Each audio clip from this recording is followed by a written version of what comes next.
سرت إلى بلاد الله جمعا كخردلة على حكم اتصال رب صل وسلم دائما ابدا على حبیبک خیر الخلق کلہم۔ محبت سے بآواز بلند درود پاک پڑھ لیجیے۔ اللہم صلی علی سیدنا مولانا محمد معدن الجود والکرم وآلہ وبارک وسلم صلاۃ وسلاما علیک یا سیدی یا مکی یا مدنی یا رسول اللہ۔ اللہ رب العالمین کا بے حد فضل، اسی کا کرم کہ اس نے ہمیں یہ عظمت والی رات زندگی میں ایک مرتبہ پھر نصیب فرمائی۔ نبی پاک صاحب لولاک صلی اللہ تعالیٰ علیہ وآلہ وسلم کی تشریف آوری سے پہلے بھی دیگر انبیاء کرام علیہم السلام کی نسبت سے عاشورے کے دن کو بڑی اہمیت حاصل ہے، اور اللہ تبارک و تعالیٰ نے کائنات کے عجائب و غرائب کو اس دن میں ظاہر فرمایا، جن میں خاص طور پر حضرت آدم علیہ نبینا علیہ السلام کا جنت سے زمین پر تشریف لانا، اور پھر حضرت نوح علیہ السلام کی کشتی کا اسی دن جودی پہاڑ پہ ٹھہرنا، حضرت سیدنا یونس علیہ نبینا علیہ السلام کا اسی دن مچھلی کے پیٹ سے باہر آنا، حضرت موسیٰ علیہ السلام کا فرعون سے نجات پانا۔ اس طرح کے مختلف حضرات انبیاء کرام علیہم السلام کے واقعات اس یوم عاشورہ سے منسوب ہیں، اور نبی پاک علیہ السلام جب مدینہ منورہ تشریف لائے تو آپ نے یہودیوں کو دیکھا کہ وہ عاشورے کے دن کا روزہ رکھتے ہیں، تو جب وجہ پوچھی گئی تو انہوں نے کہا کہ اس دن اللہ تعالیٰ نے موسیٰ علیہ السلام کو فرعون سے نجات عطا فرمائی تھی، اس لیے ہم اس دن کا روزہ رکھتے ہیں۔ تو نبی پاک علیہ السلام نے فرمایا کہ پھر ہم تو زیادہ حقدار ہیں کہ حضرت موسیٰ علیہ السلام سے محبت کا اظہار فرمائیں، اور نبی پاک علیہ السلام نے فرمایا کہ پھر ہم عاشورے کے ساتھ ایک دن کا اضافہ کریں گے، یا عاشورے سے ایک دن پہلے یا ایک دن بعد 2 دن کا روزہ رکھنے کی نبی پاک علیہ السلام نے اپنی امت کو تعلیم فرمائی۔ اور ایک روایت میں یہ بھی ملتا ہے کہ رمضان المبارک کے روزوں کے فرض ہونے سے پہلے اللہ تبارک و تعالیٰ نے محرم الحرام کے ان ایام کے روزوں کو امت محمدیہ پر فرض فرمایا۔ جب رمضان کے روزے فرض کر دیے گئے تو پھر اللہ رب العالمین نے اس کی فرضیت کو ختم فرما دیا۔ تو یہ ویسے ہی اہل ایمان کے لیے بڑے برکت والے ایام ہیں، لیکن خاص طور پر حضرات اہل بیت عظام کی عظمت و شان کے حوالے سے ہم بات کریں تو ان ایام کی قدر و منزلت اور بڑھ جاتی ہے،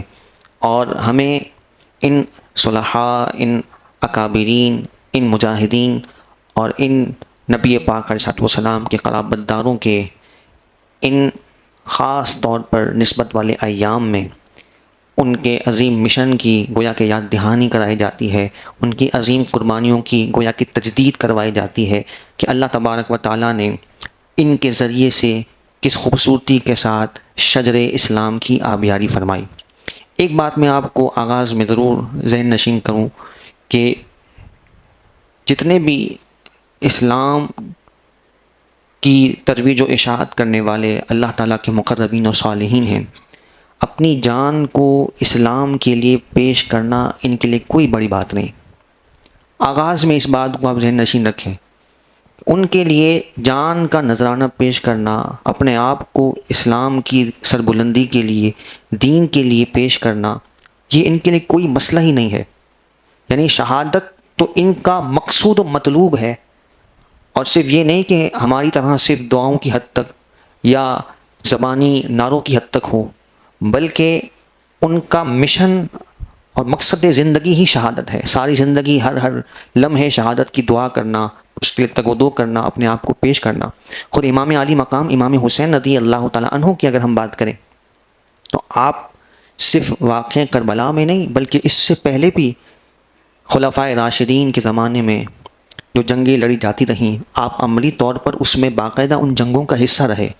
یہ نہیں کہ آپ خانواد نبوت کے فرد ہیں تو آپ نے اپنے آپ کو ان چیزوں سے دور کر لیا، بلکہ عملی طور پر عملی انداز میں ہر میدان میں حضرت سیدنا امام علی مقام امام حسین رضی اللہ تعالیٰ عنہ ہمیں نظر آتے ہیں۔ تو یہ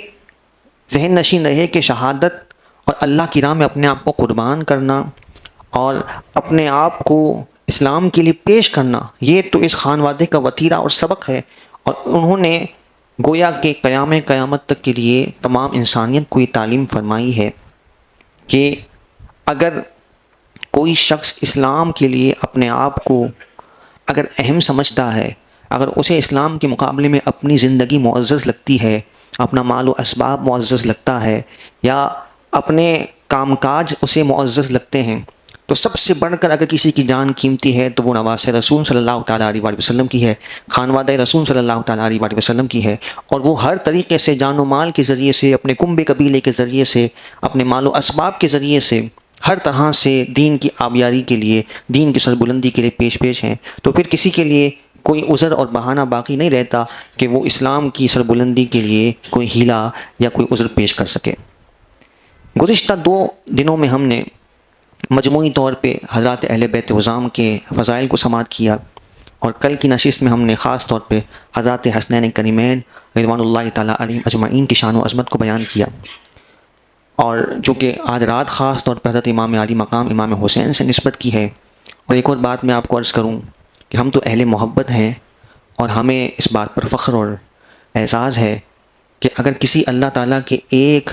صالح بندے کا بھی یوم وصال ہو، ان سے نسبت کا دن ہو، تو ہم اسے بڑی عقیدت سے یاد رکھتے ہیں، اور ان اللہ کے نیک بندوں سے ہم اکتساب فیض کی کوشش کرتے ہیں، اور اپنی نسبت کو ان کے ساتھ ہم بڑے فخر کے ساتھ بیان کرتے ہیں، اور اللہ تعالیٰ کی بارگاہ میں ان صالحین کے طفیل ہم برکات کا حصول طلب کرتے ہیں۔ یہاں تو صرف ایک نہیں بلکہ کثرت سے اس دن میں حضرات اہل بیت عظام اور سادات کرام اور خاندان نبوت کے افراد نے جام شہادت نوش کیا، تو اس دن کی اہمیت بھی بہت زیادہ بڑھ جاتی ہے کہ ہم ان ایام میں خاص طور پر حضرات اہل بیت عظام کے قرب کو حاصل کرنے کے لیے اور ان کے وسیلے سے اللہ تبارک و تعالیٰ کی بارگاہ میں ان کے برکات کو حاصل کرنے کے لیے یہاں حاضر ہوتے ہیں۔ حضرت سیدہ ام سلمہ رضی اللہ تعالیٰ عنہا، آپ کا یہ فرمان موجود ہے کہ نبی پاک علیہ الصلوۃ والسلام کی بارگاہ میں حضرت سیدنا جبریل امین علیہ الصلوۃ والسلام نے مٹی پیش کی، اور اس مٹی کو جب نبی پاک علیہ الصلوۃ والسلام نے دیکھا تو آپ علیہ الصلوۃ والسلام آپ دیدہ ہو گئے، اور نبی پاک علیہ الصلوۃ والسلام نے سیدہ ام سلمہ کو مٹی عنایت فرمائی، اور آپ نے فرمایا کہ یہ اس سرزمین کی مٹی ہے کہ جہاں میرے نوا سے حضرت سیدنا امام حسین رضی اللہ تعالیٰ عنہ کو شہید کیا جائے گا۔ یعنی حضرت سیدنا ام سلمہ رضی اللہ تعالیٰ عنہ کو نبی پاک علیہ الصلوۃ والسلام نے مٹی عطا فرمائی، جو اس بات کی نشاندہی ہے کہ نبی پاک علیہ الصلوۃ والسلام یہ جانتے ہیں کہ اس وقت جب امام علی مقام امام حسین رضی اللہ تعالیٰ عنہ کو شہید کیا جائے گا تو آپ کی ازواج میں صرف ام سلمہ حیات ہوں گی۔ تو نبی پاک علیہ الصلوۃ والسلام نے سیدہ ام سلمہ کو یہ فرمایا کہ جب میرے بیٹے میرے شہزادے امام حسین رضی اللہ تعالیٰ عنہ کو شہید کیا جائے گا تو یہ مٹی سرخی میں اور خون میں تبدیل ہو جائے گی۔ اور سیدہ ام سلمہ رضی اللہ تعالیٰ عنہ نے اس واقعے کے دن اپنے سر کی آنکھوں سے اس منظر کا مشاہدہ کیا، اور ہم نے جب حضرت امام علی مقام امام حسین رضی اللہ تعالیٰ عنہ کے فضائل کو سماعت کیا تو اس میں یہ بات ہم نے بارہا سنی ہے کہ امام علی مقام امام حسین رضی اللہ تعالیٰ عنہ کے بارے میں نبی پاک علیہ الصلوۃ والسلام نے یہ بکثرت ارشاد فرمایا کہ جس نے حسین کو اذیت دی اس نے مجھے اذیت دی۔ تو یہ نبی پاک علیہ الصلوۃ والسلام کے ساتھ براہ راست دشمنی ہے کہ جنہوں نے حضرات اہل بیت عظام کو اذیت دی، کیونکہ یہ تو وہ لاڈلے شہزادے ہیں کہ جب ان کے رونے کی آواز آتی تو نبی پاک علیہ الصلوۃ والسلام سیدہ فاطمہ الزہرا رضی اللہ تعالیٰ عنہا کو طلب فرما لیتے اور فرماتے الم تعلمی ان بکاءہ یؤذننی، کہ آپ نہیں جانتی کہ ان کا رونا مجھے اذیت دیتا ہے۔ یعنی سیدہ فاطمہ الزہرا رضی اللہ تعالیٰ عنہا کو نبی پاک علیہ الصلوۃ والسلام یہ فرماتے، اور ان کے رونے کو بھی نبی پاک علیہ الصلوۃ والسلام نے گوارا نہیں فرمایا، اور آپ خاص طور پہ سیدہ فاطمہ الزہرا رضی اللہ تعالی عنہا کو تاکید فرماتے کہ انہیں رونے نہ دیا جائے، اور جو ان حضرات حسنین کریمین کے لیے اپنے آپ کو پیش کرتا ہے، جس طرح حضرت عبد الرحمن بن عوف رضی اللہ تعالی عنہ کے ساتھ معاملہ ہوا کہ ایک موقع پر جب شہزادے رو رہے تھے، ننھی عمر ہے، پوچھا گیا کیوں رو رہے ہیں، تو عرض کی گئی کہ انہوں نے کچھ کھایا نہیں ہے، فاقہ ہے، اس وجہ سے رو رہے ہیں۔ تو نبی پاک علیہ السلام صحابہ کرام علیہم رضوان کی طرف متوجہ ہوتے ہیں، تو حضرت سیدنا عبد الرحمن بن عوف اشارہ سمجھ جاتے ہیں، فوراً گھر جاتے ہیں اور گھر والوں سے کہتے ہیں کہ کھانے کو کچھ ہے۔ کہا ویسے تو کچھ بھی نہیں ہے، لیکن ہم نے بچوں کے لیے تھوڑا سا میٹھا کچھ روٹیاں رکھی ہیں۔ تو حضرت عبد الرحمن بن عوف رضی اللہ تعالیٰ عنہ وہ لے کر آتے ہیں اور حضرات حسنین کریمین رضوان اللہ تعالیٰ علیہم اجمعین کو پیش کر دیتے ہیں، اور ان کے رونے کو ختم کرتے ہیں، ان کی بھوک کو ختم کرتے ہیں۔ نبی پاک علیہ السلام کا دریا رحمت جوش میں آتا ہے، اور آپ حضرت عبد الرحمن بن عوف رضی اللہ تعالیٰ عنہ کو یہ فرماتے ہیں کہ آپ نے فرمایا کہ یہ جو تم نے قربانی پیش کی ہے اور حضرات حسنین کریمین رضی اللہ تعالیٰ عنہ کے لیے خدمت پیش کی ہے، حضور نبی کریم علیہ السلام نے فرمایا کہ اے عبد الرحمن، اللہ تبارک و تعالیٰ دنیا و آخرت میں تیرا کفیل ہے، اللہ تبارک و تعالیٰ دنیا و آخرت میں تیری مشکلوں کو دور کرنے والا ہے اور تجھے اپنے خزانوں سے عطا کرنے والا ہے، اور وفی الآخرۃ انا ضامن، حضور نے فرمایا کہ آخرت میں تیرا ضامن ہوں۔ یعنی حضرت عبد الرحمن بن عوف رضی اللہ تعالیٰ عنہ کو یہ انعام ملا کہ نبی پاک علیہ السلام کی شہزادوں کی خدمت کی وجہ سے اور حضور کی دعا کے صلے میں اللہ تعالیٰ نے دنیا میں بھی انہیں وسعت عطا فرمائی، اور وسعت کیسی عطا فرمائی کہ جب آپ کا وصال ہوا تو آپ کے مال کو، آپ کے سونوں کو، یعنی آپ کے سونے کو کلہاڑی کے ذریعے سے توڑ کر آپ کے ورثاء میں تقسیم کیا گیا۔ تو خاندان اہل بیت حضور علیہ السلام کی اولاد کی خدمت کا صلہ، اور پھر دنیا میں تو یہ انعام ہے، اور آخرت میں نبی پاک علیہ السلام کی ضمانت ہے کہ وفی الآخرۃ انا ضامن، کہ اے عبد الرحمن آخرت میں تیرا ضامن ہوں۔ تو یہ شہزادہ کرام کی، حضرات حسنین کریمین کی رفعت کا، ان کی بلندی کا، ان کے مقام و مرتبے کا عالم ہے کہ جن کے رونے کو نبی پاک علیہ السلام گوارہ نہ فرمائیں، اور نبی پاک علیہ السلام جن کے لیے اتنے ناز کا، نعم کا اہتمام کریں۔ ایک موقع پر حضرات حسنین کریمین رضوان اللہ تعالیٰ علیہم اجمعین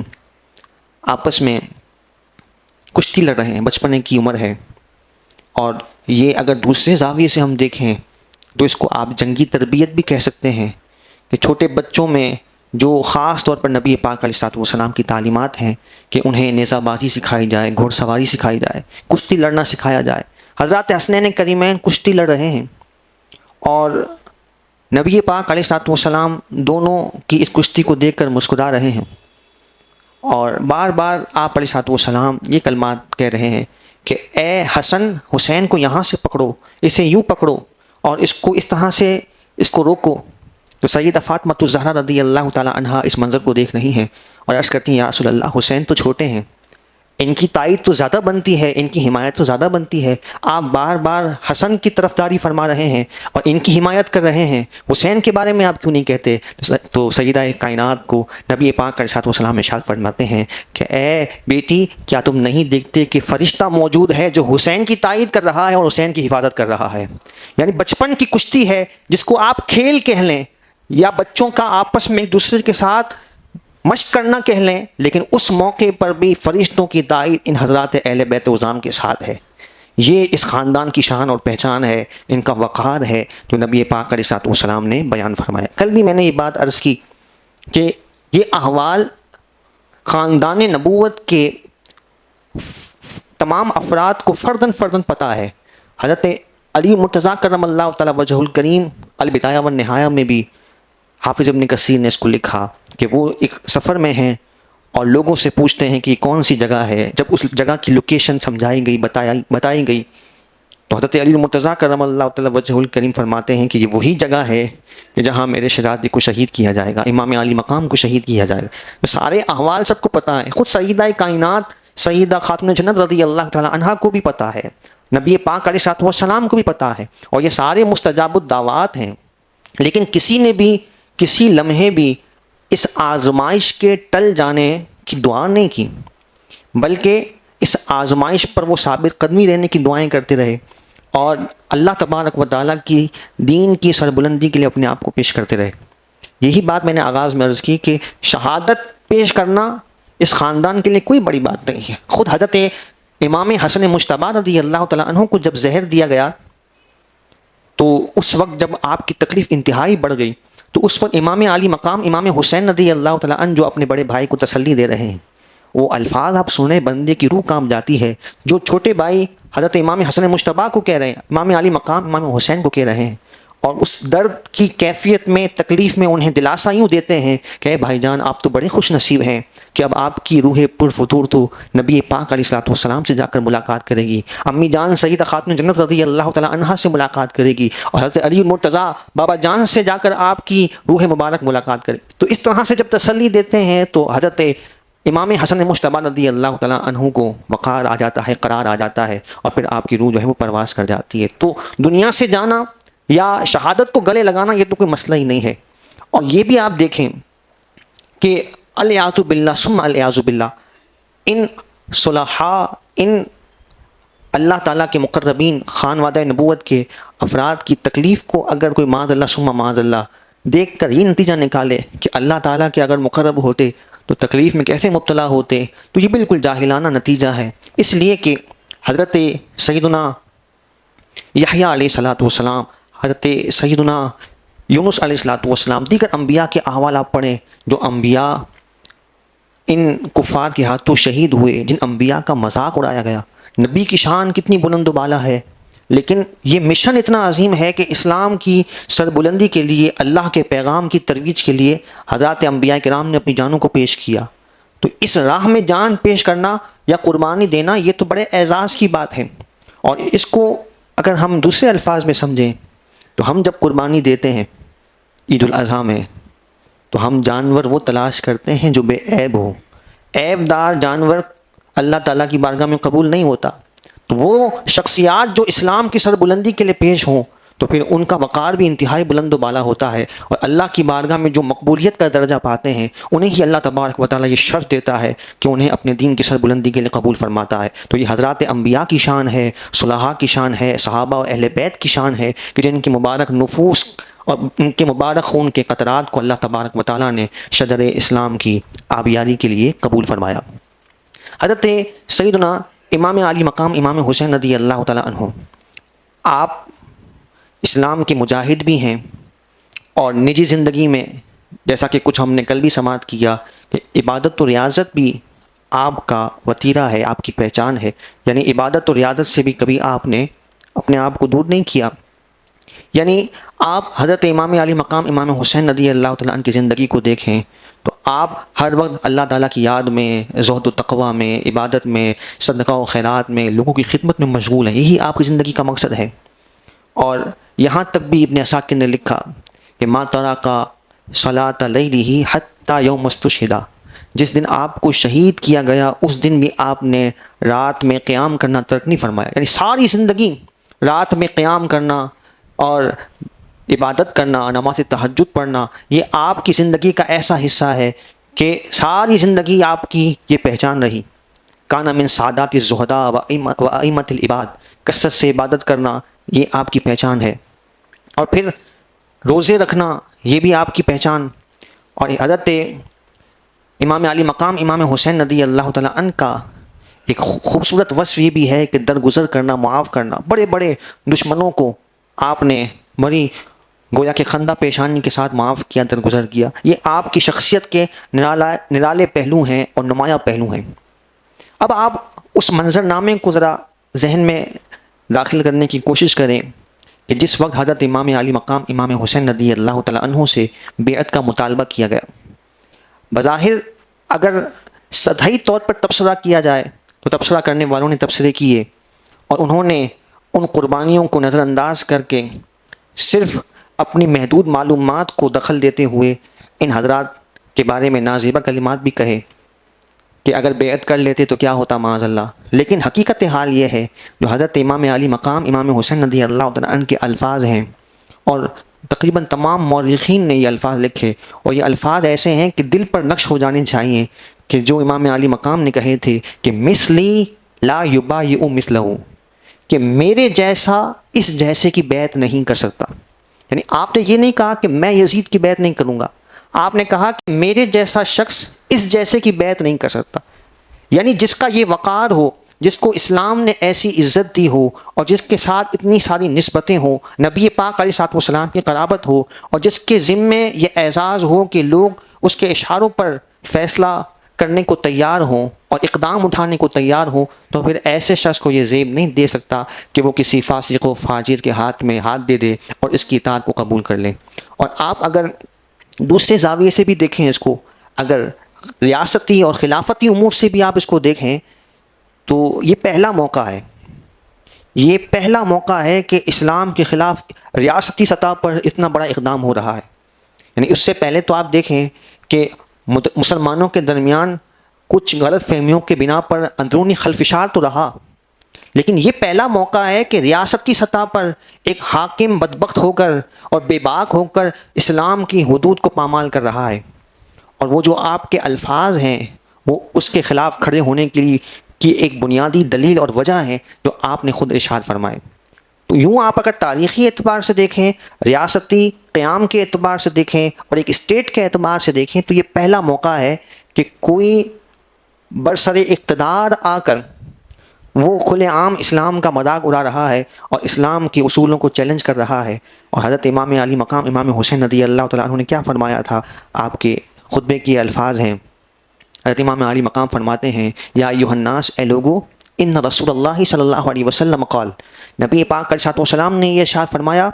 من رآ سلطانا جائرا مستحنا لحرم اللہ، کہ جو شخص کسی ظالم حاکم کو، بادشاہ کو دیکھے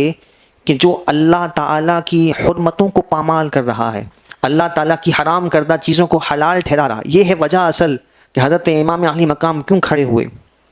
آپ فرماتے ہیں کہ جو کسی بادشاہ کو دیکھے، حضور کی حدیث پڑھ رہے ہیں امام علی مقام اور لوگوں کو خطبہ ارشاد فرما رہے ہیں کہ جو کسی حاکم کو دیکھے، بادشاہ کو دیکھے کہ وہ اللہ تعالیٰ کی حلال کردہ چیزوں کو حرام ٹھہرا رہا ہے، ناقصاً لعہد اللہ، اللہ تعالیٰ کے وعدوں کو توڑ رہا ہے، مخالفاً لسنت رسول اللہ، اور رسول پاک صلی اللہ تعالیٰ علیہ وآلہ وسلم کی سنتوں کی، آپ کے فرامین کی خلاف ورزی کر رہا ہے، یعمل فی العباد اللہ بالاثم والعدوان، اور اللہ کے بندوں میں گناہ کو اور زیادتی کو پھیلا رہا ہے. اور ایسا شخص فلم یغیر علیہ بفعل ولا قول، ایسا شخص اپنی زبان سے اور اپنے فعل سے اس کو نہیں روکتا، کان حقا علی اللہ ان یدخلہ مدخلہ، تو اللہ تعالیٰ پر لازم ہے، اللہ کے کرم پر اور اس کی مشیت پر یہ لازم ہے کہ اللہ رب العالمین ایسے شخص کو بھی جو اسے نہیں روکتا، اسے بھی اس ظالم بادشاہ کے ٹھکانے میں داخل کر دے. یعنی اسے روکنا یہ اس اہل منصب کی ذمہ داری ہے جسے اللہ نے طاقت دی ہے. تو یہ امام علی مقام امام حسین رضی اللہ تعالیٰ عنہ کا یہ فریضہ تھا. آپ نے فرمایا، الا وان ہؤلاء، یہ جو لوگ ہیں یزیدی ہیں، لزموا طاعت الشیطان، انہوں نے شیطان کی اطاعت کو لازم کر لیا ہے، وترکوا طاعت الرحمن، اور رحمان عز و جل کی اطاعت کو انہوں نے ترک کر دیا ہے. تو اب لازم تھا کہ ان کے راستے کو روکا جائے. اور میں نے آپ کو عرض کیا کہ یہ نبی پاک علیہ الصلوۃ والسلام کے بعد یہ پہلا موقع ہے. اگرچہ بعد میں ایسے مواقع آتے رہے، لیکن اگر اس پہلے موقع پر امام علی مقام امام حسین رضی اللہ تعالیٰ عنہ اس راہ عظیمت کو ترک کر کے رخصت کو اختیار کرتے ہوئے اپنی اور اپنے خانوادے کی جان بچانے کا اہتمام فرما لیتے، تو اگرچہ شرعی طور پر آپ رخصت پر عمل کر رہے ہوتے، لیکن پھر قیامت تک کوئی بھی کھڑا ہوتا اور جس طرح چاہتا اسلام کو بگاڑ دیتا، اسلام کے حلیے کو مسخ کر دیتا، اور کوئی اس کے خلاف آواز اٹھانے والا نہ ہوتا. تو یہ امام علی مقام امام حسین رضی اللہ تعالیٰ عنہ کا اقدام اس لیے بڑا اہم ہے کہ آپ نے ایک مثال متعین کر دی اور ایک مثال سیٹ فرما دی کہ قیامت تک جو بھی باطل کی آواز لے کر اٹھے گا تو حضرت سیدنا امام علی مقام امام حسین رضی اللہ تعالیٰ عنہ کی شخصیت اب حق کا استعارہ بن چکی کہ جو بھی اس باطل کے خلاف جس انداز میں بھی اس کے راستے کو روکے گا تو حضرت امام علی مقام امام حسین رضی اللہ تعالیٰ عنہ کے راستے پر ہوگا، آپ کے طریقے پر ہوگا. اور جو اس راہ میں تکلیف اٹھائے گا، اذیت اٹھائے گا، وہ امام علی مقام امام حسین رضی اللہ تعالیٰ عنہ کی سنت پر عمل کرنے والا ہو. اگر امام علی مقام اس وقت چھوڑ دیتے تو پھر ہر بادشاہ آتا اور جس طرح چاہتا وہ اسلام کو مسخ کرتا۔ اب میں اس تفصیل میں نہیں جا رہا، جو باریکیاں ہیں خلافت کے اعتبار سے یا تاریخی اعتبار سے، وقت بہت لگ جائے گا۔ جو مختصر اور اہم ترین بات ہے میں آپ کے گوش گزار کر رہا ہوں، تاکہ اس واقعے کی حساسیت بھی ہمارے ذہن میں رہے، اس کی اہمیت بھی رہے، اور اس خانوادہ نبوت کی قربانیاں بھی ہمارے ذہن نشین رہیں، اور اس واقعے میں جو ہمارے لیے پیغام ہے وہ بھی ہمارے زیر نظر رہے۔ حضرت سیدنا امام علی مقام حضرت عبداللہ بن زبیر اور حضرت عبداللہ بن عمر سے یزید کو مخالفت کا اندیشہ تھا، تو اس نے سب سے پہلے ان افراد کی بیعت کا مطالبہ کیا، اور جیسے ہی یزید تخت پر متمکن ہوا اس نے گورنر مدینہ کو پیغام بھیجا، اور وہ پیغام کا خلاصہ یہ تھا کہ رات کی تاریخی میں ان افراد سے بیعت لی جائے۔ حضرت امام علی مقام امام حسین کو جب گورنر ہاؤس میں بلایا گیا تو آپ معاملے کی حساسیت کو سمجھ چکے تھے۔ آپ نے چند نوجوانوں کو اپنے ساتھ لیا اور اس محل کے باہر انہیں آپ نے متعین کیا، اور آپ نے اشارے کا انہیں منتظر کیا، اور ساری گفتگو جب اندر ہوئی، حضرت امام علی مقام انتہائی دور اندیش تھے اور تدبر والے تھے، آپ سارے احوال کو سمجھ چکے تھے۔ آپ نے اس وقت حکمت عملی کا مظاہرہ کیا، اور آپ نے یہ کہا کہ اگر اتنا بڑا کام ہے، اگر بیعت لینی ہے تو یہ تو انداز نہیں ہے کہ چھپ کر تنہائی میں بیعت لی جائے، اگر بیعت لینی ہے تو کھلے عام میدان میں سب کے سامنے لی جائے، تاکہ سب پر یہ معاملہ منکشف اور عیاں ہو جائے۔ یہ کہہ کر آپ وہاں سے باہر آ گئے، اور آپ سمجھ گئے کہ اب یہاں رکنا مناسب نہیں ہے۔ نبی پاک علیہ الصلوۃ والسلام کے لاڈلے شہزادے، جن کی پیدائش بھی مدینہ میں، جن کا لڑکپن بھی مدینہ میں، جن کی جوانی بھی مدینہ میں، حضور علیہ الصلوۃ والسلام کے قرب میں اور ان گلیوں میں گزری ہے۔ ایک عاشق چند لمحات کے لیے، چند ایام کے لیے مدینہ منورہ جاتا ہے تو اسے وہاں سے رخصت ہونا کتنا بھاری لگتا ہے، لیکن یہاں پر امام علی مقام کی ساری زندگی گزری ہے۔ امام علی مقام کے نانا جان، آپ کی والدہ، آپ کا کنبہ قبیلہ یہاں آرام فرما ہے، لیکن حالات کے پیش نظر آپ سمجھ گئے کہ اگر یہاں رکے تو فتنہ بڑھنے کا اندیشہ ہے۔ آپ یہاں سے مکہ مکرمہ کوچ کر جاتے ہیں، اور مکہ مکرمہ میں آپ نے چند ایام گزارے، یعنی آپ یوں سمجھ لیجئے کہ یہ شوال یعنی یہ شعبان کا واقعہ ہے، شعبان، رمضان، اور اس کے بعد شوال اور ذیقعد، ذی الحجہ تک آپ یہ چند مہینے مکہ مکرمہ میں رہتے ہیں، اور اس دوران مکہ مکرمہ میں تو امن اور سکون تھا اور آپ پرسکون زندگی گزار رہے تھے، لیکن وہاں جو کوفہ میں کیفیت تھی وہ بڑی آپ کو بے چین کر رہی تھی، اور وہاں جو کوفی تھے انہوں نے آپ کو خطوط لکھنا شروع کیے، اور ان خطوط کا مضمون یہ تھا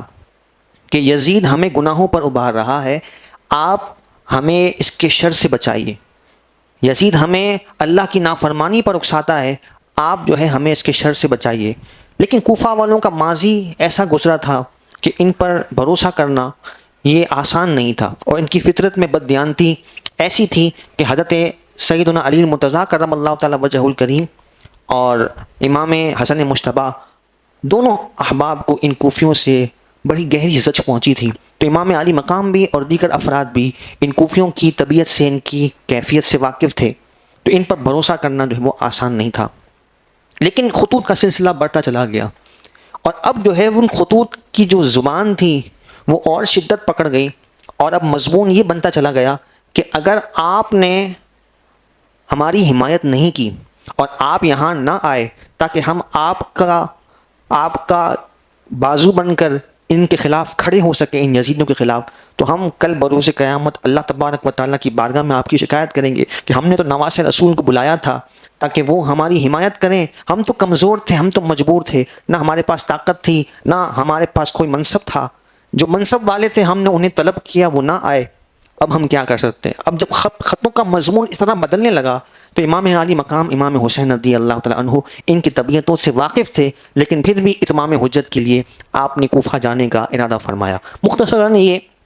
کہ آپ کے رفقا نے آپ کو مشورہ دیا کہ ڈائریکٹ جانا مناسب نہیں ہے، آپ پہلے کوئی قاصد روانہ کیجئے۔ حضرت سیدنا مسلم بن عقیل رضی اللہ تعالیٰ عنہ جو امام علی مقام امام حسین کے کزن تھے، چچا کے بیٹے تھے، انہیں یعنی دیکھیے حضرت علی مرتضیٰ ان کے بھائی ہیں حضرت عقیل، حضرت عقیل بھی ان کے بھائی ہیں، حضرت جعفر بھی بھائی ہیں، تو حضرت مسلم جو ہیں وہ حضرت عقیل کے بیٹے ہیں اور امام علی مقام کے کزن ہوتے ہیں، تو چچازاد بھائی تھے۔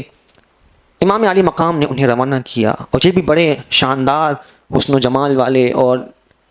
خانوادہ نبوت کے چشم و چراغ اور امام علی مقام امام حسین کے حکم پر اپنی جان کو نچھاور کرنے والے،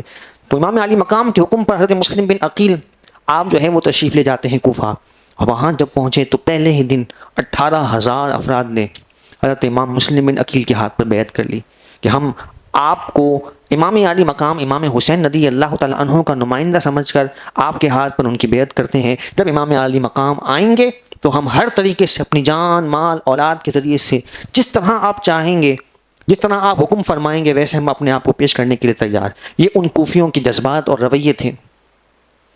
تو حضرت مسلم بن عقیل نے جب یہ جوش و جذبہ دیکھا، امام علی مقام امام حسین رضی اللہ تعالیٰ عنہ کو خط لکھا۔ ظاہر ہے کہ وہ کمیونیکیشن کا گیپ اتنا ہے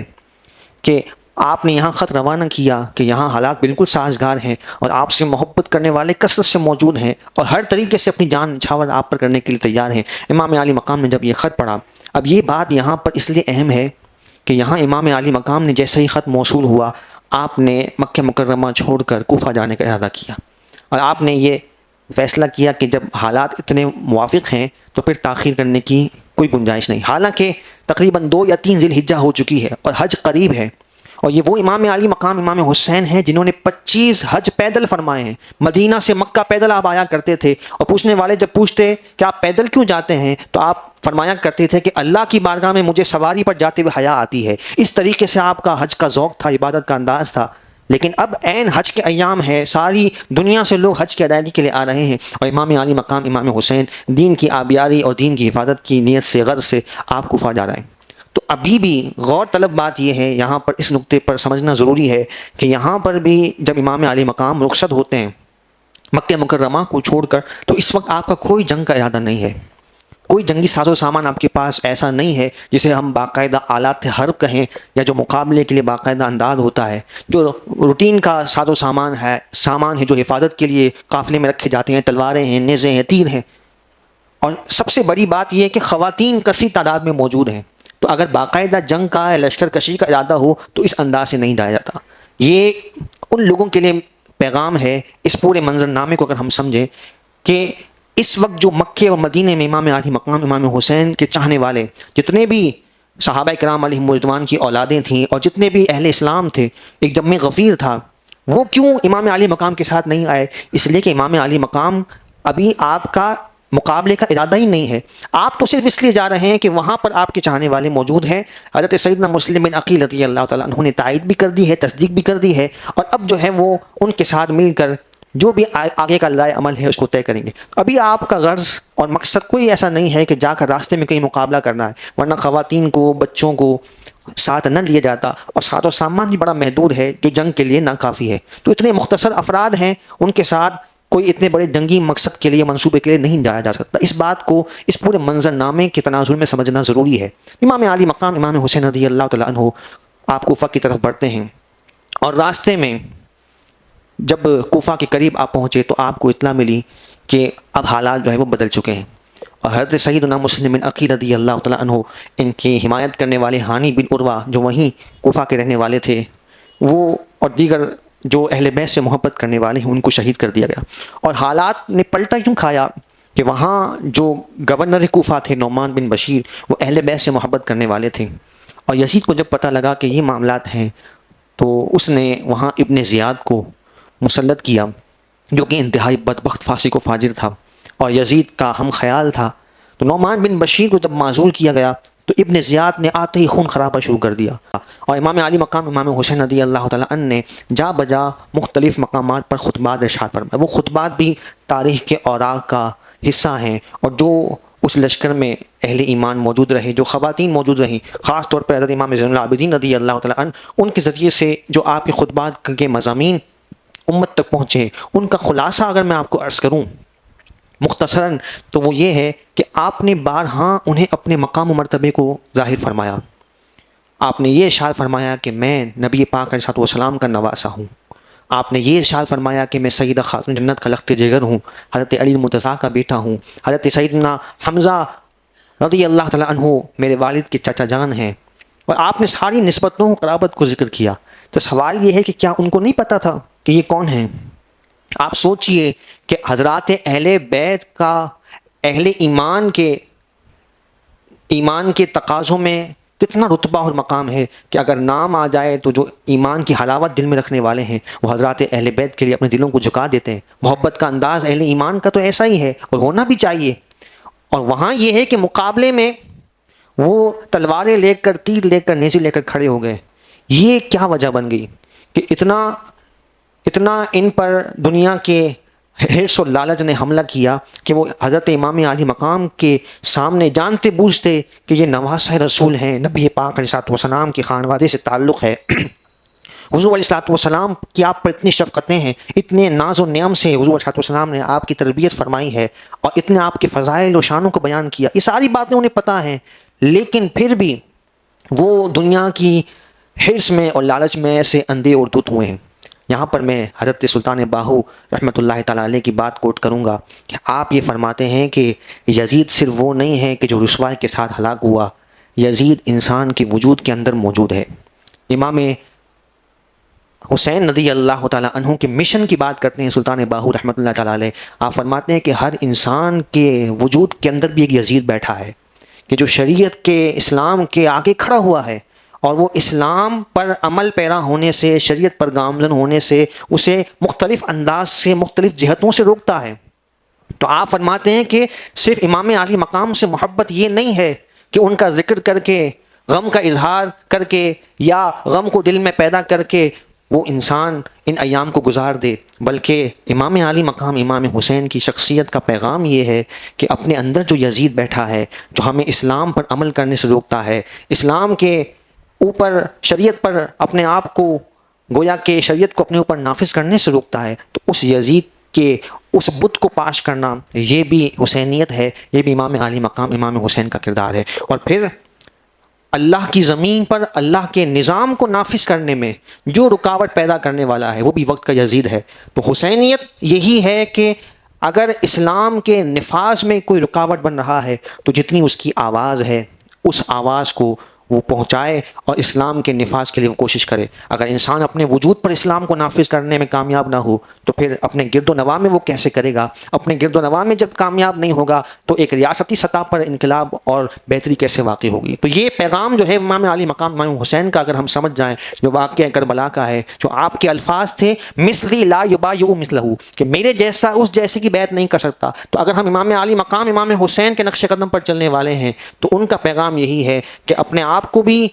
اپنے اندر کے یزید کو بھی، اور جو وقت کا فرعون ہو اور جو طاقت کے نشے میں اسلام کو پامال کر رہا ہو، اسلام کی حدود کو پامال کر رہا ہو، اسلام کے احکامات و قوانین کا تمسخر اڑا رہا ہو، تو اس کے مقابلے میں اپنی آواز کو بلند کرنا، جو بھی انسان کی اپنی سطح ہو، یہ بھی اس کی ذمہ داری اور یہ بھی اس کا فریضہ ہے، اور یہی امام علی مقام امام حسین کی شخصیت کا کردار ہے۔ تو آپ نے، میں عرض کر رہا تھا کہ مختلف مواقع پر خطبات ارشاد فرمائے اور اپنے مقام کا انہیں اظہار فرمایا۔ یہ اس لیے تھا جس کو ہم عربی میں کہتے ہیں اتمام حجت کرنا۔ اتمام حجت کا مطلب یہ ہے کہ اپنی طرف سے ذمہ داری پورا کر دینا، حالانکہ انہیں سب پتا تھا کہ یہ کون ہیں اور کس خانوادے سے تعلق ہے، لیکن حضرت امام علی مقام امام حسین رضی اللہ تعالیٰ عنہ نے بارہا اتمام حجت فرمائی، اپنا نسب بیان فرمایا، اپنے فضائل خود بیان فرمایا۔ وہ امام علی مقام کہ جن سے معاذ اللہ ثم معاذ اللہ یہ تصور بھی نہیں کیا جا سکتا کہ آپ کے ذہن و دماغ میں کوئی خود پسندی کا معاملہ ہو، لیکن یہاں پر مقصد کیا تھا؟ یہاں مقصد یہ تھا کہ انہیں یہ احساس دلایا جائے کہ کہیں یہ نادانی میں، دنیا کی حرص و لالچ میں اتنا بڑا اقدام نہ کر جائیں کہ امام علی مقام امام حسین رضی اللہ تعالیٰ عنہ اور آپ کے رفقا کے مقابلے میں تلواریں بلند کر لیں۔ لیکن دنیا کی حرص و لالچ اتنی بدترین چیز ہے کہ سب کچھ جانتے ہوئے بھی امام علی مقام امام حسین رضی اللہ تعالیٰ عنہ کے بارہا اظہار کے باوجود بھی وہ اپنی اس لالچ سے پیچھے نہ ہٹے۔ یہ بھی اس واقعے کا اہم پیغام ہے کہ دنیا کی حرص اور لالچ ایسی خطرناک چیز ہے کہ انسان کو پھر اندھا کر دیتی ہے، اور وہ پھر جو دل میں آئے حلال و حرام کی تمیز کو فراموش کیے بغیر بس وہ آگے بڑھتا چلا جاتا ہے، اور کوئی اسے روکے یا سمجھائے تو اسے اس کا دشمن معلوم ہوتا ہے۔ تو یہ امام علی مقام امام حسین رضی اللہ تعالیٰ عنہ کے دشمنوں کا حال تھا کہ دنیاوی حرص و لالچ میں، دنیاوی حکومتوں کے لالچ میں جو یزید نے انہیں وعدے کیے تھے وہ اس طرح سے اندھے ہوئے کہ انہوں نے امام علی مقام کے رتبے کا خیال نہ کیا، اور امام علی مقام امام حسین رضی اللہ تعالیٰ عنہ کے مقابلے میں اپنی تلواروں کو آلودہ کیا۔ اور پھر آپ دیکھیں کہ ان پاکان امت کے لیے، میں نے شروع میں کہا، بارہا عرض کیا کہ ان کے لیے شہادت تو کوئی مسئلہ ہی نہیں ہے. شہادت کی بات اگر ہم نبی پاک علیہ الصلوۃ والسلام کے فرامین کی روشنی میں کریں تو شہادت تو ایک مسلم کا اعزاز ہے. جو ڈاکٹر اقبال نے کہا تھا کہ شہادت ہے مطلوب و مقصود مومن، نہ مال غنیمت نہ کشور کشائی. یہ تو مومن کی پہچان ہے. اور اس کو حدیث کے تناظر میں آپ سمجھیں تو نبی پاک علیہ الصلوۃ والسلام نے کیا فرمایا کہ جب ایک راہ خدا میں شہید ہونے والا اللہ تبارک و تعالیٰ کی بارگاہ میں پہنچے گا اور جنت میں انعام و اکرام دیکھے گا تو وہ ساری نعمتوں کے باوجود بھی اللہ تبارک و تعالیٰ کی بارگاہ میں اس سے پوچھا جائے گا کہ کوئی چیز کی کمی یا حسرت تو نہیں ہے، تو وہ اللہ کی بارگاہ میں تمنا کرے گا کہ مولا تیری راہ میں جو شہید ہونے کا رتبہ ہے، جو لذت ہے، دل چاہتا ہے کہ بار بار دنیا میں بھیجا جاؤں، بار بار تیری راہ میں شہید ہوں اور بار بار تیرے حضور اس اعزاز و اکرام کے ساتھ پیش ہو جاؤں. اور نبی پاک علیہ الصلوۃ والسلام نے فرمایا کہ جو اللہ کی راہ میں شہید ہوتا ہے، حضور کے الفاظ ہیں کہ ایک چونٹی جس طرح کاٹتی ہے اتنی تکلیف بھی اسے نہیں ہوتی. یعنی ہمارے سامنے تو بظاہر وہ خون میں گویا کہ تر ہے، لیکن اللہ تبارک و تعالیٰ اس کے لیے راحت کا ایسا انتظام و اہتمام فرماتا ہے کہ ایک معمولی کیڑے کے یا چونٹی کے کاٹنے کے برابر بھی اسے تکلیف نہیں پہنچتی. تو یہ رتبہ اور مقام ہے. تو شہادت تو ان کے لیے اعزاز ہے، لیکن ایک اصول کا تعین یہ امام علی مقام کی زندگی نے کر دیا کہ حق کے آگے آواز کو بلند کرنا، باطل کے خلاف گویا کہ کھڑے ہو جانا، آنکھوں میں آنکھیں ڈال کر بات کرنا، اور افراد کم ہوں پھر بھی اسلام کی گویا کہ حقانیت کو ظاہر کرنا، اور دشمن کے خلاف کبھی بھی اس کی حمایت نہ کرنا جو اللہ تبارک و تعالیٰ کی حدود کو پامال کرنے والا ہو. تو چھوٹی چھوٹی باتوں میں یہاں ہم اپنی شریعت کے معاملات میں، دین کے معاملات میں کمپرومائز کر جاتے ہیں. ابھی تو ہمارا کوئی خدا نہ خواستہ ایسا کوئی معاملہ تو پیش آیا ہی نہیں، ہمیں کوئی ریاستی سطح پر کوئی ایسے ظلم و جبر کا سامنا ہو. انفرادی طور پر میں عرض کر رہا ہوں، تو ہم چھوٹے چھوٹے معاملات پر اتنے بڑے کمپرومائز کر جاتے ہیں. تو یہاں تو امام عالی مقام کی سیرت تو بالکل علیحدہ ہے کہ اپنی جان بھی پیش کر رہے ہیں، اپنے خانوادے کی جان بھی پیش کر رہے ہیں، اپنی عفت ماں بیویوں کی گویا کہ لاج کا معاملہ ہے، لیکن امام علی مقام امام حسین رضی اللہ تعالیٰ عنہ اسلام کی سربلندی کے لیے اپنے آپ کو پیش کرتے ہیں. اللہ تبارک و تعالیٰ امام علی مقام امام حسین رضی اللہ تعالیٰ عنہ کی سیرت طیبہ سے ہمیں حصہ نصیب فرمائے، آپ کی استقامت فی الدین سے رب العالمین ہمیں حصہ نصیب فرمائے، اور رب العالمین امام علی مقام کے صدقے سے اسلام کو پھر سے سربلندی نصیب فرمائے، اور امام علی مقام امام حسین رضی اللہ تعالیٰ عنہ کا ہمیں سچا جانشین نصیب فرمائے.